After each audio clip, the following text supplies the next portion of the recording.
नमरूद दुनिया का वाहिद हुक्मरान था, उस वक्त दूसरा कोई हुक्मरान ही नहीं था। अकेले हुक्मरान से जाकर टकराए, कोई साथ फौज नहीं थी, कोई साथ उनके ताकत बज़ाहिर दुनियादारी की कोई नहीं थी, पर हजरत इब्राहिम जाके टकराए और मेरे रसूल पाक सल्लल्लाहु अलैहि वसल्लम ने सनद बयान की, फरमाया अफदलुल जिहाद कलीमतुल हक इंद सुल्तानिल जाबिर, फरमाया सबसे अफजल जिहाद ये है कि तू जालिम बादशाह के सामने खड़े होकर हक बात बयान कर, सबसे बड़ा जिहाद है। सबसे अफदलुल जिहाद कलीमतुल हक इंद सुल्तानिल जाबिर, सबसे बड़ा जिहाद। हजरत इब्राहिम खड़े हो गए, सुपर पावर से टकराए। यहाँ हम लोग हिकमतों का शिकार है, कहेंगे करेंगे सोचेंगे, और मौलवी साहब को वैसे कहते हैं आप परहेज करें सियासी बातों से। भाई अल्लाह के हर नबी ने जाके वक्त के जालिम हुक्मरान को लताड़ा है, ललकारा है, ये तो मिशन अंबिया है। हजरत सैयदना इब्राहिम अलैहिस्सलाम ने उसको जाके कहा कि तू झूठ बोलता है, तू झूठा है, तू खुदाई का दावा करता है, तू बहुत बड़ा जालिम है। मजीद ने इस सारी बात को बयान फरमाया। हजरत इब्राहिम अलैहिस्सलाम से कहने लगा मैं रब हूँ, तो आपने फरमाया मेरा रब तो वो है जो जिंदा करता और मारता है। तो फिर आप हक बात बयान करेंगे तो अल्लाह मारेगा कि बंदा मारेगा? भी नहीं होता,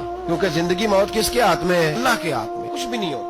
इंसान सही सिमत का तयन करे और सही सही चले। हजरत अली शेर खुदा से किसी ने कहा था कि आपके बड़ी दुश्मनी है, कोई मुहाफज रख लें। आप फरमाने लगे मौत खुद बहुत बड़ी मुहाफज है, वक्त से पहले आती ही नहीं। इब्राहिम टकराए और आपका अंदाज क्या है? जाके कहा कि तू नहीं, खुदा वो है जो जिंदा करता। और उसने एक बेवकूफों जैसी दलील दी। एक आदमी को कल फांसी देनी थी तो उसको बुलाया, कहने लगा तुझे कब फांसी है? उसने कहा कल। कहने लगा जा तुझे आजाद किया, जिंदगी दी, उसको छुट्टी दे दी। एक आम आदमी बेचारा बैठा था, उसको पकड़ के ना लगा इसकी गर्दन उड़ा दो। लगा देख लो भी जिंदा करता और मारता हूँ, वो जो कल मरने वाला था मैंने जिंदा कर दिया, और जिसको पता ही नहीं था कि मैंने मरना है उसे पकड़ के मैंने मार दिया। बेवकूफों जैसी दलील है। हजरत सैयदना इब्राहिम अलैहिस्सलाम चाहते तो उसी वक्त दलील तोड़ देते कि तू क्या बेवकूफों जैसी बात कर, अगर तू जिंदगी देता है तो मरे हुए में जान डाल के दे जिसको तूने मारा। लेकिन हजरत इब्राहिम ने देखा कि बेवकूफ है, बेवकूफों से बहस नहीं होती, दलील बदल ली जाती है, उनकी अकल के मुताबिक बात की जाती है। हजरत इब्राहिम फरमाने लगे मेरा रब वो है जो सूरज मशरिक से निकालता है और मगरिब में गुरूब करता है। तू अगर रब है तो तू मगरिब से निकाल के मशरिक में गुरूब कर। फबुहितल्लज़ी कफर, फिर लाजवाब हो, उसके पास इस चीज का कोई जवाब नहीं था। अल्लामा इस्माइल हकी ने खूबसूरत फिक्रा लिखा है, खूबसूरत जान डाल दी।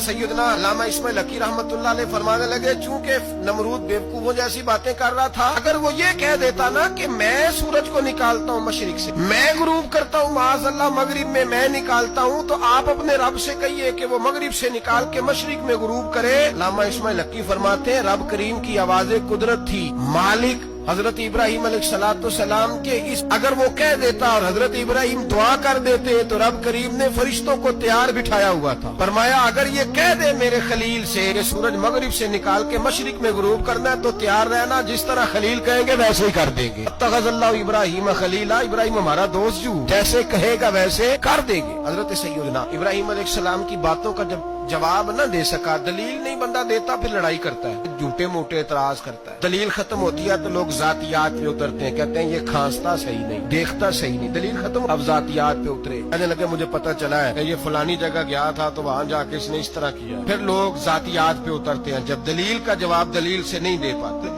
जातियात पर उतरकर हमले करते हैं। हजरत इब्राहिम के दलाइल का जवाब नमरूद न दे सका तो कहने लगा कि को आग में डाल